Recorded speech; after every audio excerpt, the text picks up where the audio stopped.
मैं एक हिंदू हूँ। आमतौर पर हम अपने धर्म को लेकर न असुरक्षित महसूस करते हैं और न ही अपनी आस्था किसी अन्य व्यक्ति पर थोपने का प्रयास करते हैं। हम सभी को उनके कर्म के नजरिए से देखते हैं, न कि धर्म से। लेकिन आजकल मेरे समाज और मेरी धार्मिक भावनाओं को ठेस पहुंचाना कुछ लोगों की आदत बन गई है। इंडिया की पहली प्लास्टिक सर्जरी इंडिया में हुई है, पता है किसकी? गणेश की। मैं मान गया कि पहली प्लास्टिक सर्जरी आपने करी है, इंडिया में हुई है, तो ठीक से तो कर लेते।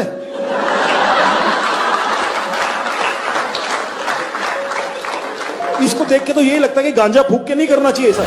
क्या ये इन्हें किसी तरह से ज्यादा बुद्धिजीवी बनाता है? आपको ऐसे बहुत से वीडियो मिल जाएंगे जिसमें कॉमेडी के नाम पर लगातार हिंदू धर्म और हिंदू देवी देवताओं का मजाक उड़ाया जाता है। Indian women just celebrated Karwa Chauth, or as I like to call it, Karwa. और सबसे ज्यादा अचरज की बात तो ये है कि इनकी कॉमेडी में जो आम बात है वह हिंदू है। इसमें हिंदुओं को जिंदा जला दिया। Fuck, that's bad. मरने के बाद जलाते ना।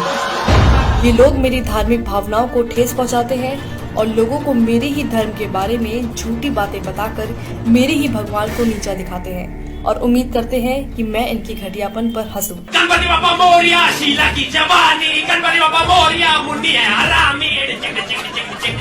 At one point we just start banging our nipples for some reason. मेरा भगवान आया 1.5 दिन के लिए, मेरा भगवान आया 3 दिन के लिए, बाजू वाले का 5 दिन के लिए, बाहर के मंडली का 7 दिन के लिए। दुखता नहीं है क्या यार इन लोगों को? पहले मुझे लगता था कि ये लोग मोदी सरकार के खिलाफ हैं और उनका विरोध कर रहे हैं, लेकिन अब मेरे साथ साथ बहुत से लोगों को ये पता चल चुका है कि ये लोग सरकार के साथ साथ मेरे धर्म को भी नीचा दिखाने की मंशा रखते हैं। एक पवित्र विश्वास को खत्म करना चाहते हैं। मेरे विश्वास और गर्व को नीचा दिखाकर खुद की मान्यताओं को ऊंचा करना चाहते हैं। कॉमेडियन सुरलीन कौर इस्कॉन को मानने वालों की तुलना पॉर्न से कर रही है।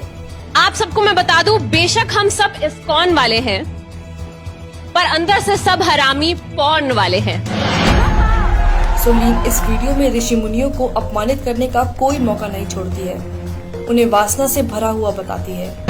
सबसे ध्यान लगा के जो चीज की जाती है वो है मेडिटेशन। मैं नहीं मानती, क्योंकि जितनी ध्यान लगा के हम फोन देखते हैं शायद कोई दूसरा काम करते होंगे। सुरलीन कहती हैं कि संस्कृत का इस्तेमाल करके ऋषि मुनियों ने अपने बड़े बड़े कांड छुपाए हैं।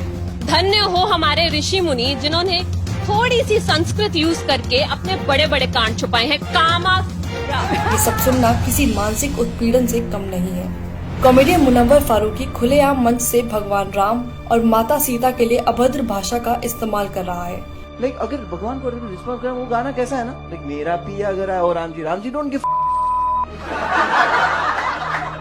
मेरा पिया घर है, राम जी लाइक मैं 14 साल से खुद घर नहीं गया। एंड अगर सीता ने सुन लिया तो वो तो डाउट करेगी। और सामने बैठे दर्शक बेशर्मों की तरह अपने ही भगवान पर हो रही अभद्रता पर हंस रहे हैं।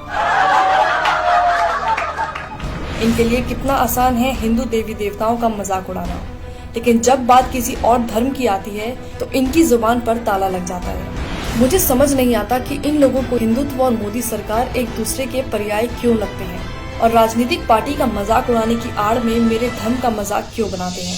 मैंने तो नहीं देखा कि मेरे धर्म ने दुनिया में किसी को कभी भी हानि पहुंचाई हो।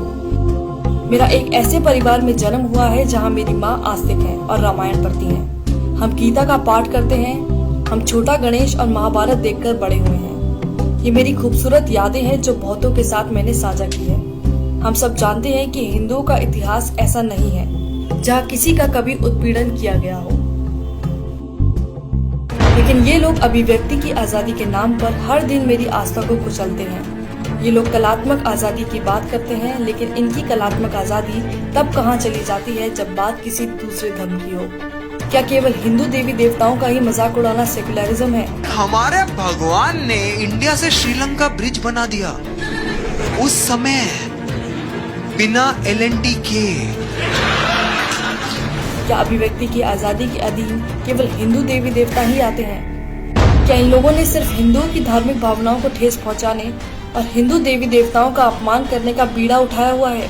मेरे ख्याल से एक कॉमेडियन का काम मजाकिया चुटकुले बनाना है जिसे लोग सच में समझ पाएं और जिससे उनका मनोरंजन हो, लेकिन मनोरंजन के नाम पर केवल एक धर्म की आस्था और मान्यताओं को गाली देना, उसको लेकर भद्दे शब्दों का इस्तेमाल करना, ये किस प्रकार की कॉमेडी है। और विडंबना की बात तो ये है कि ऐसा करने के बाद भी अंत में ये लोग हिंदुओं को ही असहिष्णु घोषित कर देते हैं।